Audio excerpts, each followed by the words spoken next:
नमस्कार, मैं वर्णिका आपका स्वागत करती हूँ कर्मा आयुर्वेदा के यूट्यूब चैनल पे, जहाँ आप किडनी से जुड़ी सारी इंपॉर्टेंट इन्फॉर्मेशन इजीली पा सकते हैं। जैसा कि आप लोग जानते हैं कि किडनी की डाइट से जुड़ी ज़रूरी इन्फॉर्मेशन के लिए हम एक स्पेशल शो आप लोगों के सामने लेकर आते हैं और उसके लिए हमारे साथ डाइटिशियन श्रेया जी मौजूद हैं। So welcome Shreya ji to our show.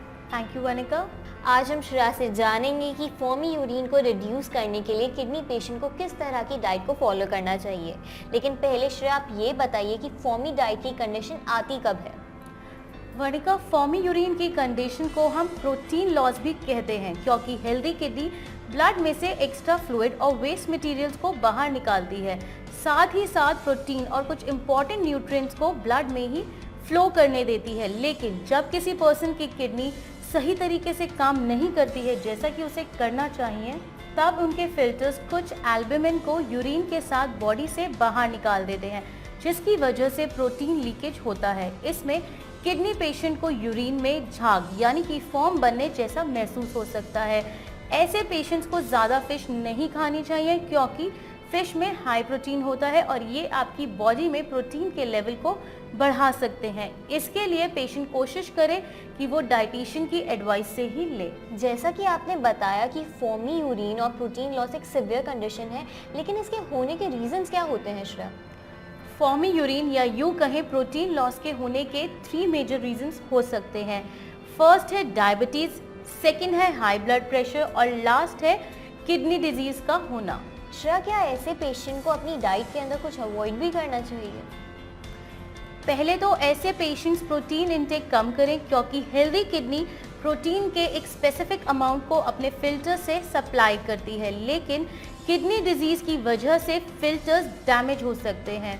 लेकिन जब किसी पर्सन की किडनी सही तरीके से काम नहीं कर पाती है जैसा कि उन्हें करना चाहिए, तब उनके फिल्टर्स कुछ एल्बुमिन को यूरिन के साथ बॉडी से बाहर निकाल देते हैं।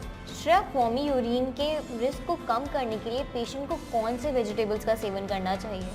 ऐसे पेशेंट्स को लो पोटेशियम फ्रूट्स, वेजिटेबल्स, ग्रेन्स और दालों को अच्छे से धोकर खाना चाहिए।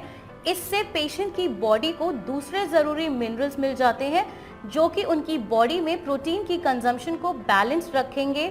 और पेशेंट की डाइट में अनियन और गार्लिक की क्वांटिटी भी रखनी चाहिए। तो श्रेया, जैसा कि आपने बताया कि हाई ब्लड प्रेशर फॉर्मी यूरिन और प्रोटीन लॉस का एक मेन रीज़न है, तो क्या ऐसे पेशेंट अपनी डाइट में सॉल्ट का सेवन कर सकते हैं? ऐसे पेशेंट हाई सॉल्ट के इंटेक से बचें, क्योंकि इसमें सोडियम पाया जाता है, जो कि पेशेंट की किडनी पर प्रेशर डालेगा, जिससे किडनी की कैपेसिटी कम हो सकती है और किडनी प्रोटीन को यूरिन से बाहर निकाल जाने से नहीं रोक पाती। लास्टली श्रेया, फॉर्मी यूरिन के रिस्क को कम करने के लिए पेशेंट को किस तरह के लिक्विड को कंज्यूम करना चाहिए और किस तरह के लिक्विड्स को अवॉइड करना चाहिए? ऐसे पेशेंट्स को पानी का इंटेक रखना चाहिए, but as per potassium level, क्योंकि पीने के पानी से आपकी किडनी वेस्ट प्रोटीन को आसानी से फिल्टर कर पाएगी और एक्स्ट्रा प्रोटीन को बाहर निकालने से रोक पाएगी, और ऐसे में सोडे और अल्कोहल को अवॉइड करने की एडवाइस दी जाती है। थैंक यू श्रेया, हमारे व्यूअर्स के साथ इतनी इंपॉर्टेंट इन्फॉर्मेशन शेयर करने के लिए और उन्हें बताने के लिए कि फॉर्मी यूरिन के पेशेंट को किस तरह की डाइट को फॉलो करना चाहिए। अगर आपको ये वीडियो यूजफुल लगी हो तो इसे लाइक और शेयर करना ना भूलें। अगर आपको कोई भी क्वेरी है तो आप नीचे दिए गए कमेंट बॉक्स में कमेंट कर सकते हैं, या फिर आप कर्मा आयुर्वेदा किडनी केंद्र में भी संपर्क कर सकते हैं। संपर्क करने के लिए हमारी डिटेल डिस्क्रिप्शन के अंदर दी गई है, या फिर हमारे फ़ोन नंबर भी स्क्रीन के ऊपर मेंशन है, जिसके ऊपर आप कांटेक्ट कर सकते हैं। अगर आपने हमारे चैनल को अभी तक सब्सक्राइब नहीं किया है तो जाइए सबसे पहले हमारे चैनल को सब्सक्राइब कर लीजिए और बेल आइकन को प्रेस करना ना भूलें, ताकि हमारी नई वीडियो आते ही आपको नोटिफिकेशन मिल जाए और आप ऐसे ही कर्मा आयुर्वेदा के साथ बने। प्रोटीन भी काफी रिड्यूस हुआ है और सिक्वेंशियली रिड्यूस हुआ है। किस किस प्रकार से रिड्यूस हुआ है वो रिपोर्ट्स के अंदर है। स्टेप बाय स्टेप हुआ, जितना ग्रेजुअल होता है उतना ही लॉन्ग टर्म तक रहता है, सस्टेनेबल रहता है और बहुत अच्छे रिजल्ट्स भी हैं।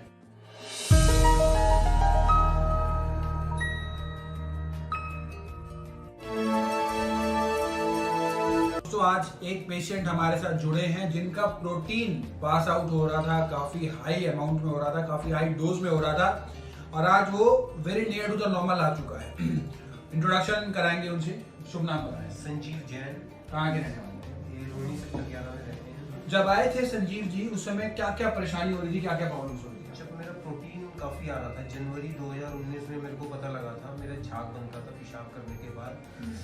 तो मेरे को पहले तो लगा कि नॉर्मल है, फिर लेकिन ज़्यादा बनने लगा तो फिर मैंने वहाँ पर कंसल्ट किया, लेकिन मैंने कोई भी एलोपैथिक दवाई नहीं ली। कोई भी एलोपैथिक दवाई नहीं सेवन ली, नहीं करा आपने? सिर्फ आयुर्वेदिक मैंने रोहतक से इलाज करवाया, आयुर्वेदिक डॉक्टर थे। लेकिन वहाँ पर मुझे 2 महीने तक लगा कि आराम नहीं आ रहा। फिर मुझे किसी ने आपका रेफरेंस देकर यहाँ पर आया मैं, तो यहाँ पर से मेरी मेडिसिन शुरू हुई। तो धीरे धीरे मेरा डिक्लाइन होता चला गया प्रोटीन ऑलमोस्ट बहुत काफी रिड्यूस हो गया। काफ़ी रिड्यूस हुआ है, अब बिल्कुल नॉर्मल, मतलब 0.5 की रेंज में आ गया, almost near to the normal. हाँ जी। और क्या बताया था नेफ्रोलॉजिस्ट ने आपको जब आपने रिपोर्ट्स दिखाई थी, क्योंकि आप दिल्ली से पास से ही बिलोंग करते हैं, तो नेफ्रोलॉजिस्ट को आपने जरूर रिपोर्ट दिखाई, क्या उन्होंने बताया, क्या सजेस्ट किया? नेफ्रोलॉजिस्ट के पास तो इसका कोई जवाब ही नहीं था जी। पहले वाले डॉक्टर को उन्होंने कहा किडनी के डॉक्टर को आप मिलो, लेकिन हमें विश्वास नहीं हुआ कि हम एलोपैथिक डॉक्टर के पास गए ही नहीं इस इलाज के लिए। हाँ, मतलब आपने कोई किसी ने एस्ट्रॉइड के लिए मुझे सजेस्ट किया था कि एस्ट्रॉइड दे देते हैं, लेकिन वो ना किडनी को सुकोड़ देता है। वो मेरे को डर लग गया, मैं इसलिए उनके पास गया ही नहीं। हाँ, तो फिर मैंने रोहतक, इसीलिए रोहतक भी आयुर्वेदिक डॉक्टर है, उनसे इलाज कराया, लेकिन वहाँ पर आराम नहीं आया, क्योंकि मैंने मेन डाइट पर नहीं, उन्होंने ध्यान नहीं दिया। अभी बहुत अच्छे रिजल्ट आए हैं, और आपके जो प्रोटीन लेवल था वो तो काफ़ी हाई डोज में जा रहा है, और स्टेरॉइड से भी ये डोज जो है कंट्रोल नहीं हो पाती। और क्या होता है, जैसे स्टेरॉइड लेते हैं ना, टेम्परेरी तो वो कंट्रोल हो जाता है, जैसे स्टेरॉइड आप छोड़ते हो तो दोबारा से वो रिलैप्स करता है। रिलैप्स के अलावा वो नुकसान भी है बहुत सारे स्टेरॉइड, तो वो सब चीज़ों की जरूरत आज तक नहीं ली स्टेरॉइड, कोई भी मैंने नहीं ली। और आपने भी सजेस्ट किया था जब हम आए थे कि स्टेरॉइड नहीं लेना, तो मैंने नहीं ली कोई। आप अच्छा, तो आपको भी देख रहे होंगे आप भी किस तरीके से चेंजेस आए हैं। हाँ, ये खाने पीने का बड़ा ध्यान रखता है। वैसे पहले से ठीक लग रहा है ना फिजिकली, आपको भी लग रहा होगा ना कि आराम तो है ना? मतलब ये खाने का तो मैंने चेंज करा ही नहीं, इनकी डाइट क्या तो वही चल रहा है। अभी आप देख सकते हैं इस रिपोर्ट के अंदर जो क्रेटिनिन लेवल है, प्रोटीन जो है वो 3.9 के आसपास था इनका अप्रैल 2019 में। 3.9 था when they first visited us, 3.9 grams per day. This was done in April 2019. उसके बाद एक रिपोर्ट इन्होंने दोबारा कराई, and this was done in September 19, and the protein came down to 1.93 without any steroid, without any allopathic medications.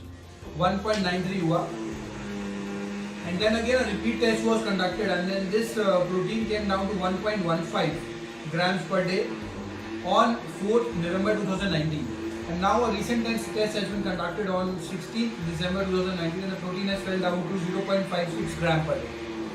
So we can easily see we started up from 3.90, and right now the protein level is around 0.56 gram, very near to the normal range. बहुत अच्छे इनको result भी आए हैं, protein भी काफ़ी reduce हुआ है, और सिक्वेंशियली रिड्यूस हुआ है। किस किस प्रकार से रिड्यूस हुआ है वो रिपोर्ट्स के अंदर है। स्टेप बाय स्टेप वो जितना ग्रेजुअल होता है उतना ही लॉन्ग टर्म तक रहता है, सस्टेनेबल रहता है, और बहुत अच्छे रिजल्ट भी हैं।